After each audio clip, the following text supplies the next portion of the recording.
Dispatch, how can I help you? Hi. I'm not sure if this is quite the right number to call. Last night I got home from the bars with my girlfriend. She got upset at me and ran off. And I chased her and wasn't able to find her, and I still haven't heard from her. Her phone's off. I called all her family and they haven't heard from her, so I'm wondering what you recommend I do. We can put in a call and we can have officers and deputies look for her. Hi, everybody. I just want to say that I apologize for everything I've done. Most likely I'm going to get caught. I'm sorry about that girl in Central Oregon. And I just want to let family members, Andrea, that she's fine and she will be fine because so far she's been doing what I've been going to do. You know, she's kept screaming and I've been talking to her forever.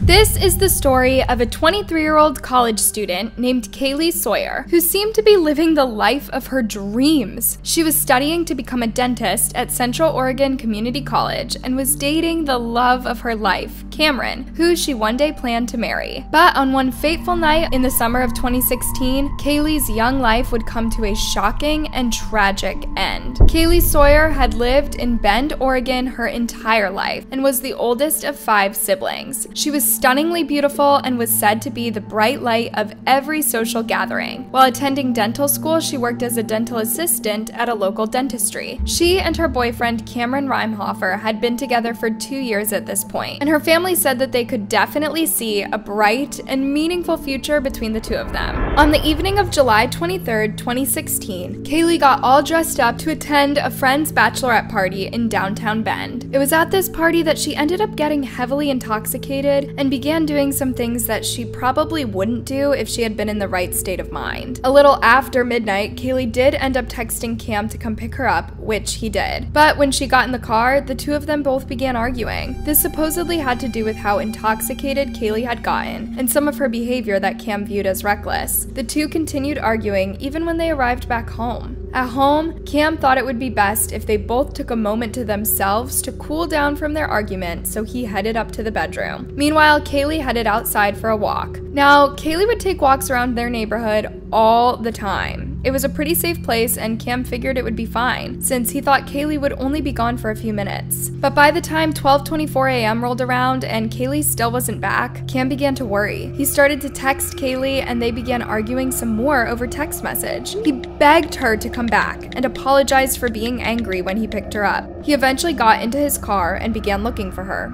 but he couldn't find her. It's important to note that at this point, Kaylee would likely have still been under the influence, and she was still angry from their argument earlier. He was searching for her desperately now, but she did not want to talk to him.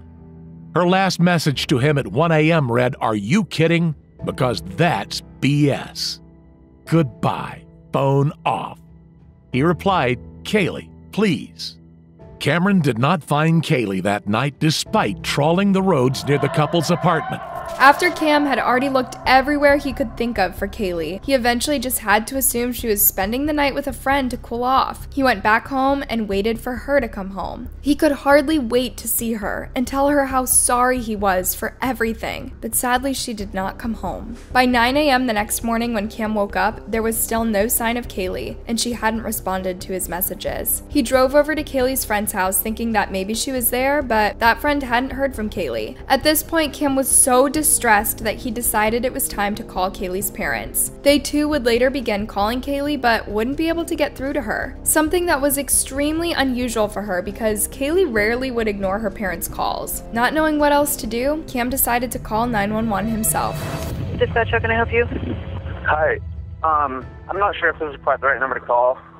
Last night I got home from the bars with my girlfriend. She got upset at me and ran off. And I chased her and wasn't able to find her, and I still haven't heard from her. Her phone's off. I called all her family and they haven't heard from her, so I'm wondering what you recommend I do. We can put in a call and we can have officers and deputies look for her. Okay. At this point, Cam is extremely worried, and he's probably feeling angry at himself as well, possibly wishing that he hadn't let Kaylee walk off on her own at night while she was in that state. Where was she last seen at?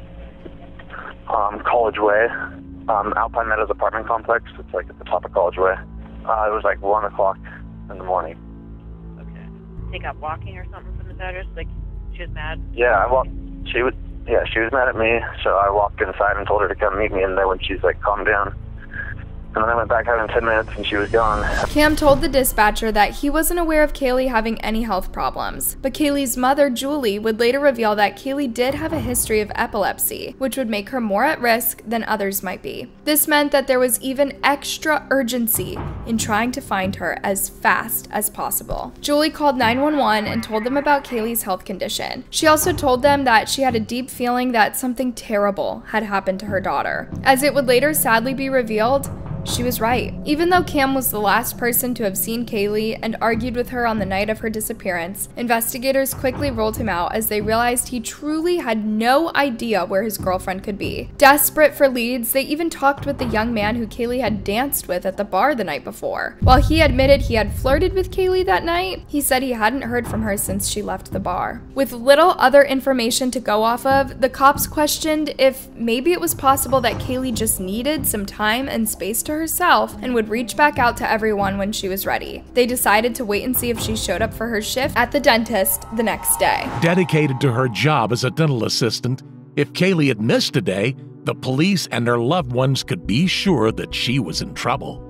As the morning of Monday, the 25th of July dawned, so did the horrible realization that Kaylee was still missing. Also on that same morning, a rookie Oregon cop named Isabel Lara noticed some very strange behavior from her husband, campus security guard Edwin Lara. He had gotten home early Sunday morning after his shift and wasn't acting like himself. He wasn't wanting to be affectionate with his wife or really be around her at all, and he didn't want to tell her what was wrong. Isabel assumed that he was just under a lot of stress from work. On that evening when the couple went out to see a movie, Edwin's behavior still had not returned to normal. This whole time up to when you're going to the movie, anything stand out to you? You know what I just thought about right now? He had the windows cracked open and he never did that. Okay. And I asked him about that and he said, oh, it's hot. By the next morning, Edwin's guilt was overpowering him so much that he ended up revealing something very disturbing to Isabel. He claimed that there had been an accident and he ran over a woman with his security car. Afterwards, he panicked and hid her body instead of calling for help. Understandably, Isabel was horrified. The next thing she knew, her husband took her work-issued weapon and took off in the car. She believed that he might do something to hurt himself, so she ended up going directly to the cops and telling them everything. After hearing this information, the cops decided to search the home that Isabel and Edwin shared. They discovered a trash bag of female belongings in Laura's shed, just as he had told Isabel. These included a green purse soaked in blood, containing an ID card belonging to none other than missing woman Kaylee Sawyer. They also found bloodied clumps of blonde hair and a rock, also stained with blood. The police already had reason to doubt Laura's story, as his wife had.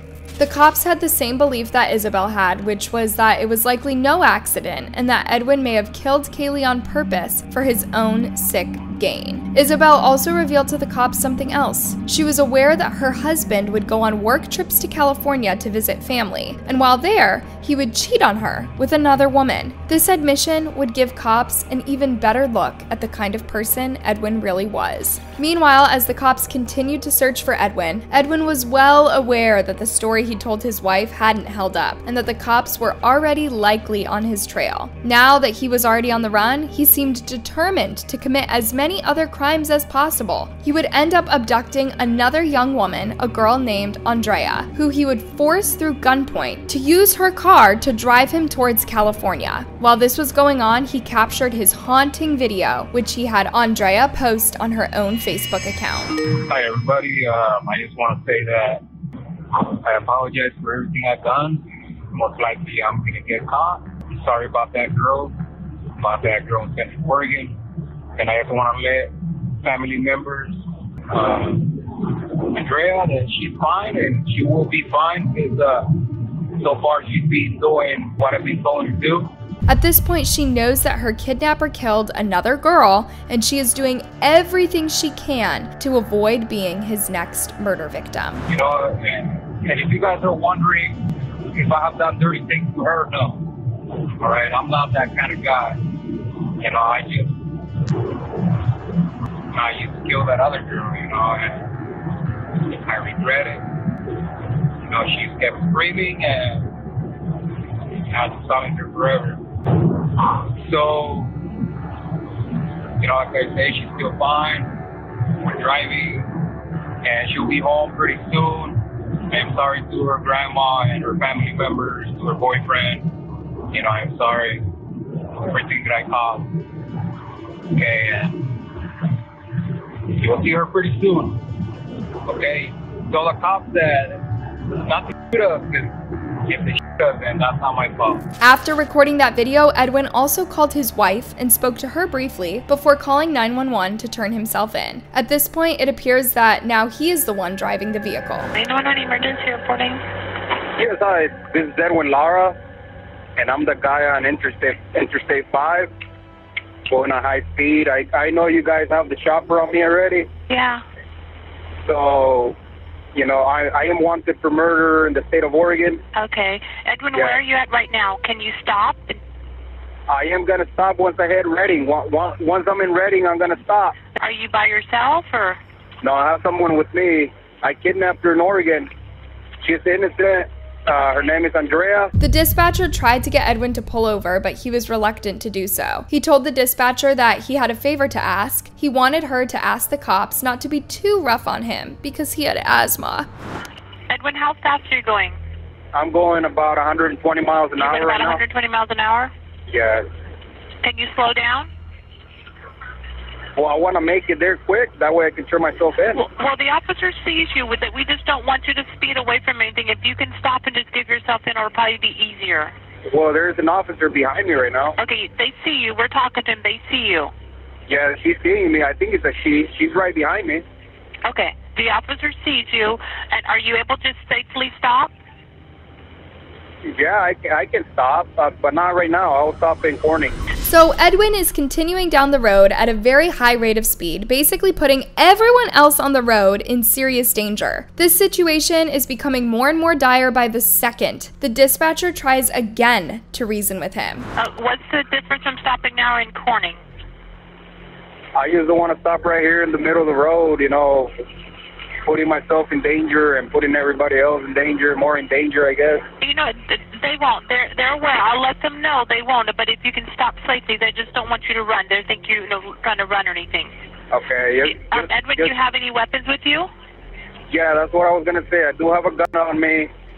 I am not going to flash the gun, so you tell them not to shoot me. Okay. No, I don't want to die. Okay, you stick by your word, though. I'll let them know.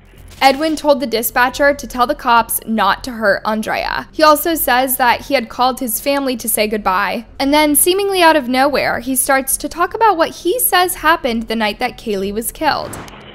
I just want to say that it was an accident. So I work for Campus Public Safety there.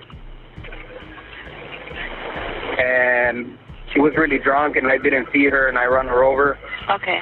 And then after that, you know, I just, she was still breathing, and then she was screaming, and I just decided to silence her forever. Just, you know, I know this is being recorded, and, you know, I just want to say to the family of Kaylee that, you know, I am sorry. I'm sorry for what I did to her, and in time I will tell them where the body is. Edwin tried to use the fact that he knew where Kaylee's remains were as a way to protect himself. Eventually, the phone is handed over to Andrea. Hello? Yeah, hi, Andrea. Are you Hi. okay? You don't need any medical or anything? No. Okay, so, Edwin, where's his gun at? Does he have it still between his legs?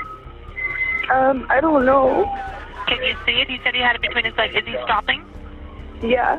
He is stopping? Mm-hmm. Okay, make sure your hands are up too and stuff. I know you're on the phone right now, but just hold your hand up so they can see your hands too. Okay. I'm going to stay on the line with you until the officers get there, okay? And you're going to be okay. This horrific nightmare that she has been living is about to be finally over. Do I get out or do I? Tell him we're letting the officers know that he can't hear her. He's already walking towards them. He's walking towards them. Tell him to make sure he holds his hands up. Yeah, he is. He is. Tell him to turn around and don't walk towards him. He can walk backwards towards him. I can't. He's too far. Okay. And if you want to do the same, once he gets out stuff, just turn around and back up, walk backwards towards him. Don't walk facing him. Okay. Do I stay on the line with you? Once you get out, I'll go ahead and disconnect the line. Once you get out, can you see, do they have him in custody already?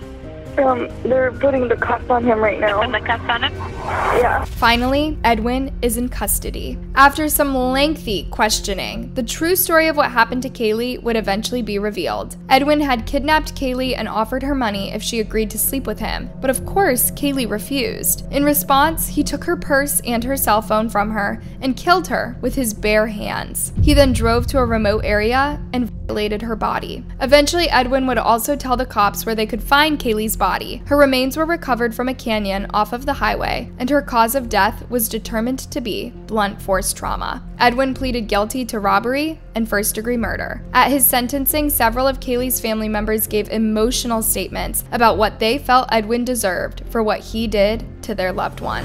Number one, to have our Kaylee back with us, alive and well, and pursuing her life. Number two, I'd wish to have this piece of garbage, the defendant, sentenced to death for what he's done to my Kaylee.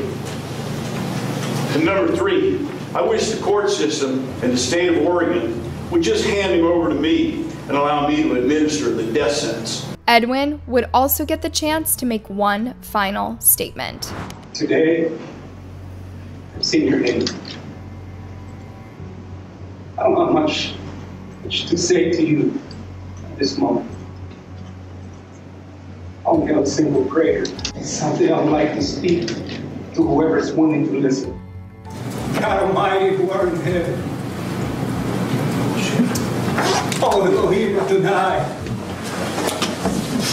I'll ask you to please heal the hearts, all those broken hearts of this community. Ultimately, Kaylee's grandfather did not get his wish, which was that this man who killed his granddaughter would be sentenced to death. But he did get the next best thing, which was Edwin being sentenced to life in prison with no chance of parole. Kaylee's family worked tirelessly to honor her memory by advocating for Kaylee's Law, which was signed by the governor in May 2019. The law aims to ensure the accountability and trustworthiness of cops and campus security officers to prevent similar tragedies in the future. They say that Edwin showed multiple times that he was dangerous, and he still was given the ability to keep his job. If someone had stepped in sooner, Kaylee might be alive today. Thanks for watching, and don't forget to like and subscribe for more.